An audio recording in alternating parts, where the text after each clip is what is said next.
আসসালামু আলাইকুম। আমি উর্মি হায়দার চট্টগ্রাম থেকে বলছি। উর্মি সুইট হোমে আপনাদের সবাইকে স্বাগতম। কাছে এবং দূরে, দেশ এবং দেশের বাহিরে যে যেখান থেকে আমার ভিডিও দেখছেন, আশা করি আল্লাহর রহমতে আপনারা সবাই ভালো আছেন। আমরাও আলহামদুলিল্লাহ ভালো আছি। আলহামদুলিল্লাহ, আজকে আমার ডেলিভারি সম্পূর্ণ হলো, আর আপনাদের দোয়ায় আলহামদুলিল্লাহ আমি এখন অনেক ভালো আছি। যদিও আমার ডেলিভারি সম্পূর্ণ হয়েছিল 14 আগস্ট, আমার ডেলিভারির ডেট দেওয়া হয়েছিল 17 আগস্ট। তারপরও আপনাদের সাথে আমার এখন ভিডিও শেয়ার করা হচ্ছে প্রায় 1 মাস পর, কারণ আমি অনেক অসুস্থ ছিলাম। ডেলিভারির পর আপনাদের সাথে যে কোনো ভিডিও শেয়ার করব বা আপনাদেরকে কোনো ভিডিও দিব, সেই শক্তিটুকু আমার ছিল না, কারণ আমার নর্মালে নয়, আমার সিজারেই ডেলিভারিটা সম্পন্ন হয়েছে।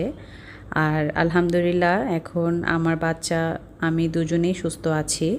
এই তো বাবুর 1 সপ্তাহ পর নাম রাখার কার্যক্রম শেষ হলো, আর বাবুর নাম রাখা হয়েছে, এখানে সম্পূর্ণ ডিটেলস দেওয়া হয়েছে। আমার বাবু ছেলে বাবু হয়েছে, আর বাবুর নাম রাখা হয়েছে আলমির হায়দার নুরাইস। নামটা কেমন হয়েছে সবাই জানাবেন। আর হসপিটাল থেকে আমাদেরকে একটা বার্থ সার্টিফিকেট দিয়েছিল, আর সেখানে আমি আজকে নামটা পূরণ করে দিচ্ছি। আমার এবং আমার হাজব্যান্ডের পছন্দ করা নাম ছিল এটা, দুজনের পছন্দ করে নাম রেখেছিলাম। ভেবেছিলাম মেয়ে হলে একটা রাখবো আর ছেলে হলে আরেকটা, দুটাই সিলেক্ট করে রেখেছিলাম। আর যেহেতু ছেলে বাবু হয়েছে তাই ছেলে বাবুর নামটা রেখে দিলাম। আমার আলমির বাবার জন্য কিছু প্রয়োজনীয় জিনিস কেনাকাটা করলাম, আর সেগুলো আপনাদের সাথে একটু শেয়ার করছি। এখানে যে ব্রাশ আছে এটা কিন্তু খুবই প্রয়োজনীয় একটা জিনিস, আর তার সাথে জিহ্বা পরিষ্কার করার যে ব্রাশটা দিয়েছে সেটাও আমার কাছে খুবই প্রয়োজনীয় মনে হলো। আর এই যে চুষনি, এটা আমি কিনেছিলাম, তবে এটা তেমন একটা কাজ দিচ্ছে না, এটা বাবু বেশি একটা মুখে রাখতে পারছে না। আর বাচ্চাদের কাপড় চোপড় রাখার জন্য এরকম একটা ঝুড়ি তো খুবই প্রয়োজনীয়, কারণ ছোট ছোট কাপড়গুলা এদিক সেদিক রাখা যায় না, বা ড্রয়ারের মধ্যে রাখলেও বারবার খোলা বন্ধ করা অনেক কষ্ট হয়ে যায়। আর এই যে কাপড় শুকানোর জন্য আমি একটা স্ট্যান্ডও নিয়েছি, আর ছোট ছোট কাপড়গুলো শুকানোর জন্য এটাই একটা বেস্ট স্ট্যান্ড। আর প্রতিদিন কাপড় ধুয়ে এটা আমি বাবুর কাপড়গুলো এখানেই শুকাই। মা হওয়ার অনুভূতি যেন এক পৃথিবীর শ্রেষ্ঠ অনুভূতি, আর সেটা যতক্ষণ পর্যন্ত একটা মেয়ে মা না হবে ততক্ষণ পর্যন্ত সেটা বোঝার কোনো উপায় নেই।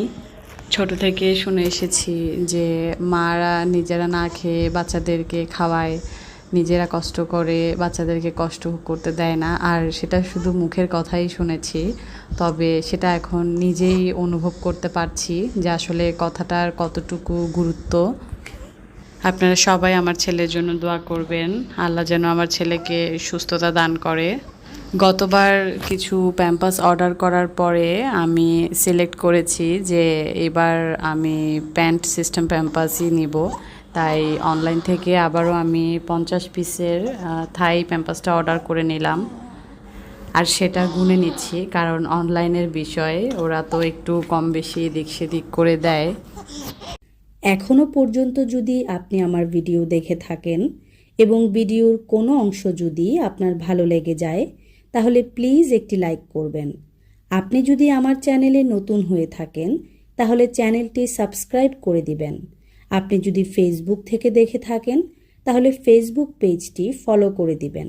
আপনি যদি কাজটি অলরেডি করে থাকেন তাহলে আপনাকে অসংখ্য ধন্যবাদ। ঘরে এখন নতুন সদস্য একজনই নয়, আমার বিড়ালও বাচ্চা দিয়েছে। এই তো আমার বিড়াল 4টা বাচ্চা দিয়েছে। আর আমার যেহেতু সিজার হয়েছে, আমি অনেক অসুস্থ, তারপরও আমার বিড়ালের বাচ্চাদেরও যত্ন করতে হচ্ছে, আমার বাচ্চাকেও যত্ন করতে হচ্ছে, আর তার সাথে নিজের যত্ন, অনেক বেশি কষ্ট হয়ে যাচ্ছে আর কি। সবচেয়ে বড় কথা হচ্ছে আমার বিড়ালে যে 4টা বাচ্চা হয়েছে তার মধ্যে একটা একটু বেশি অসুস্থ আর খুবই ছোট। এই যে বেশি ছোট হয়েছে, আর ও নিজে নিজে দুধ খেতে পারছে না মার, আর যার কারণে ওকে আমার নিজে ফিডিং করানো লাগছে। আর প্রতিদিন আমি ওকে সময় মতো ফিডিং করিয়ে নিচ্ছি। আমি যদি এই বিড়ালের বাচ্চাটাকে ফিডিং না করাতাম তাহলে হয়তো আসলে ওকে বাঁচানো সম্ভব হতো না। আমি অবশ্য বিড়ালের ভ্যাটের সাথে কথা বলেছি, আর উনি বলেছে যে কিছুদিন পরে একটু বড় হলেই নিজে নিজেই ঠিক হয়ে যাবে, তাই কিছুদিন একটু কষ্ট করতে হবে। সবাই দোয়া করবেন যেন বিড়ালের বাচ্চাগুলো সুস্থ থাকে। আমার হাতে যে সবজিটা দেখতে পাচ্ছেন এটা কি, আপনারা যদি কেউ জেনে থাকেন তাহলে এই ভিডিওটা পুরোটা দেখার আগে কমেন্টে অবশ্যই জানাবেন আপনারা চিনতে পেরেছেন কিনা। এটা মূলত হচ্ছে বাঁশকরল, চাকমাদের অতি জনপ্রিয় খাবার। এটা মূলত আমার হাজব্যান্ড রাস্তায় দেখে কিনে নিয়ে এসেছিল, আর এটা সবসময় পাওয়া যায় না। আমি এটা রান্না করেছি মুরগির সাথে, প্রথমে সিদ্ধ করে নিয়েছি কেটে, আর এরপর মুরগির সাথে কষিয়ে রান্না করেছি।